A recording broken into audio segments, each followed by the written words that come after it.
Hello everyone and welcome back to another video. In today's video we're going to be talking about what we could expect to see in 2025. Of course we'll go over mainly the big banners and what content we could possibly see as well. Mainly because they did say we're going to be getting new content, and of course normally every new year we get new content as well, but this new year we didn't. They did speak about they are currently developing new content that we'll probably see, I reckon, around global anniversary, which is start of March time.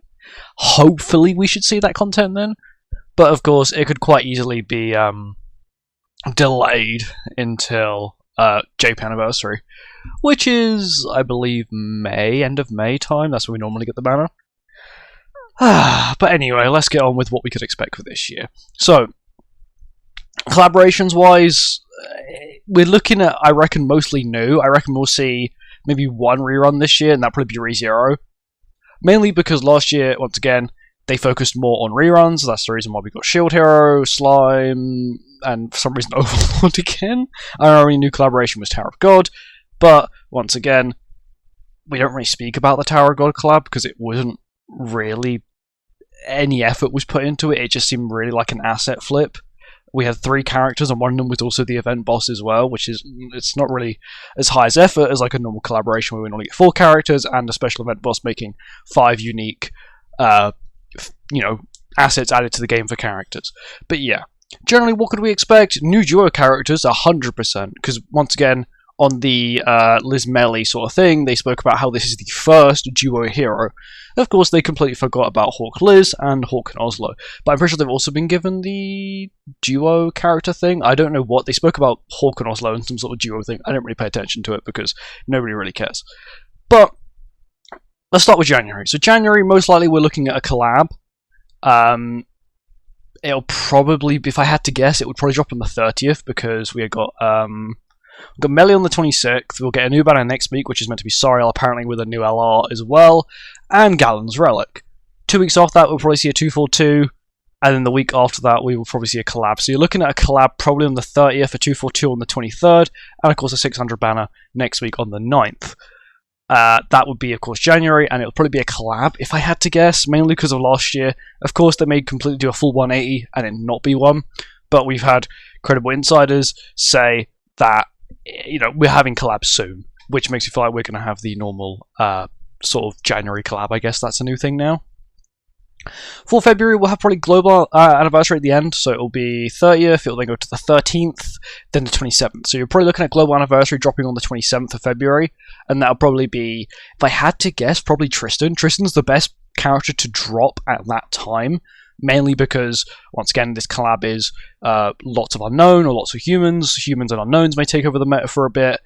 Demons and goddesses probably still be on the back line, maybe not be as good.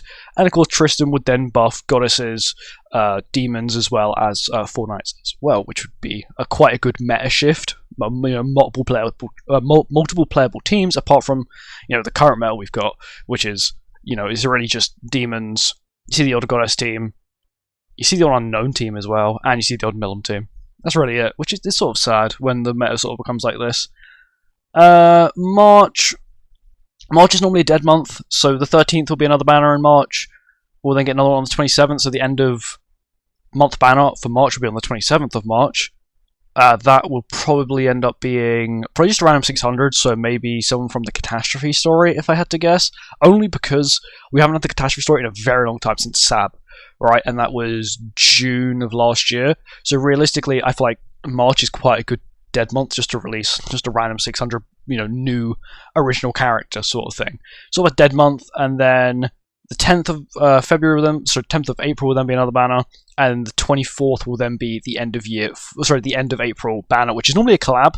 It's been a collab since I think 2021, so that's basically guaranteed a collab in April on the 24th. There, unless they decide to delay it or whatever to the 1st of May, which they quite could easily do. After that, next banner will be on the 8th of May, then going on to the 22nd of May will be a 242, to then end with JP anniversary on the 29th of May.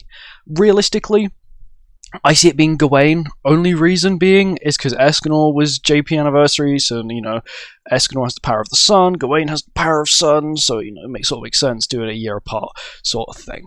Duo characters, in February, actually, I forgot to mention this, I would love to see a duo Enduro Valentine's Day, Dario Monspeed. We got Gelda last year. What I'm saying is it's possible.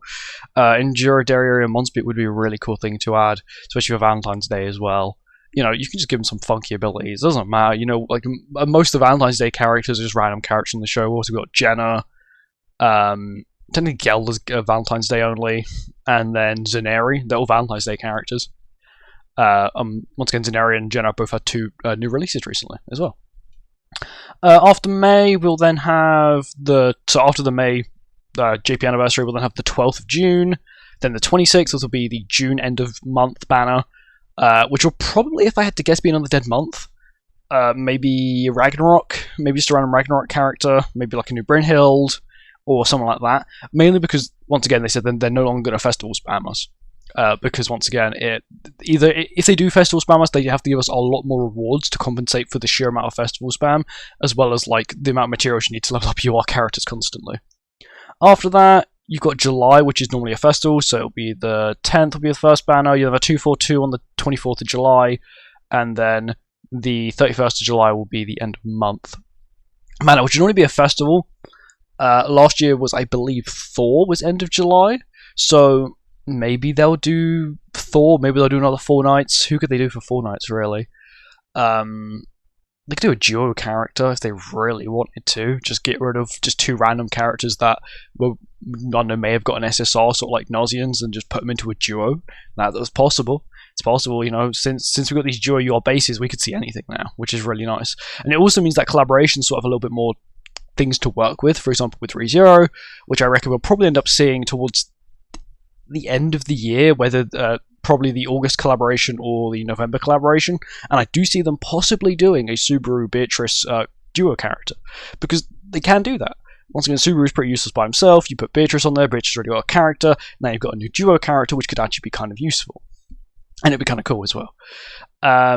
August, once again, 14th, and then the 28th. The 28th will be the collab. Once again, Beats did quite a good video on that, which I'll probably leave in the description, going over all the possible collabs we could possibly see with, reasoning as well. Then it'll be the 11th of September, 25th of September will be the end of month. Probably a festival, like normal, because towards the end of the year it becomes quite heavy when it comes to banners. Then it'll be the 9th of October, 23rd will be a 242, 30th will be a collab. Then when it comes to November, you're looking at the 13th, and then the 27th being the end of month, once again being November Festival, JP 0.5, I think it is. And then you've then got the 11th of December, 25th of December. So next year, the big banner will probably drop on Christmas Day, or on Friday if they decide to push back a day, which they might. But yeah, that is it for all we're probably going to see next year. New content-wise, I do hope they decide to release new content in terms of replayable, important for like character development, but not super grindy. Like demons are okay because they're not really super grindy. You can only really do a limited amount a day unless of course you're joining people, sort of thing. That'd be cool, and I do want them. This is just something I just hope Netmarble does. You should spend a little bit more money on your collaborations, just so you get some better IPs. Get free run in. You grab Konosuba, Fire Force, Chainsaw Man. You grab whatever you want, right? A decent IP, because lots of all these other small gacha games are getting all these really big IPs, and we're stuck with like the most generic lot. I'm not saying they're bad. I'm not saying Slime is bad or ReZero is bad. I love the shows, right? But they're just generic collaborations from animes that sort of every game has, and I would like them to sort of like step out the box, because Chrono Cross is a very good game, and I feel like it's maybe one of the best free-to-plays, is either the best or one of the best free-to-play gacha games, I would say, on the market currently. I really don't play too many, but I think Grand Cross is probably one of the better ones out there. They make lots of money. It's not really too big of a problem, and I want them to be more open about the collaborations that they've got, like set in stone. Nikkei is a wonderful example of this. They tell you what the collaboration's coming. They tell you the collaboration's coming, but they don't tell you when. Of course, Grand Cross is a little bit different. They stick to a schedule, which is a little bit stupid, so we can sort of guess when stuff's coming out. Maybe that's the reason they don't tell us, but I would at least like them to tell us what collaboration's coming. It could, you could literally just say, ReZero Part 3 is coming this year. Don't tell us when. You don't have to tell us at all when. I just want to know if it's, if it's going to happen, sort of thing. And that's all we really ask for. I just want them to be more open about that, about content. New character Awakening. True Awakening is probably going to come out to True Awakening 2. I would like them to rework True Awakening. With that, they did say ages ago that they actually were going to rework it, because it was very expensive. It still is quite expensive, especially if they're going to make a True Awakening 2. But I do feel like if they are going to add True Awakening 2, that's when they will rework it, which I probably see them doing that around JP Anniversary time, only because it makes sense then to release new content with JP Anniversary, which is normally quite a big celebration. That's really it. Relic Upgrade 2 we might see, like, from Deer, but once again, like, Relic, not many people really upgrade their relics, because Birdfloor 4 isn't really that fun, and it's really expensive. You don't get much CC, and you only get a single GP point. I've been farming collaboration relics, like upgrading them, and as you can see, like, you don't really get many GP points and bulk CC out of it. I guess it's decent for, like, I guess, Chaos mode when some of these characters are actually quite usable, but generally, yeah. But I'm hoping next year is quite a good year for Grand Cross. Last year, 2024, was an absolute god tier year for them. They released banger characters, banger collabs. Even though they were reruns, they were still all quite nice. Shield Hero got lovely buffs, made the characters usable again. Raftala even saw like some meta usage with Baldur's release. You had LR Milim, which was the first collaboration LR, massive milestone, and we also had the first duo characters. Once again, a massive milestone. And I do feel like that this year they could top that if they just put a little bit more money in these newer collabs. Eminence and Shadow, Freerun, like I said, bigger collabs, bring in new players, and that's what you really want for a game like Grand Cross, which is now 5 years old. Yeah, that's it. Thank you for watching. Hope you guys enjoyed. Let me know your thoughts and feelings about what we could see next year. Goodbye.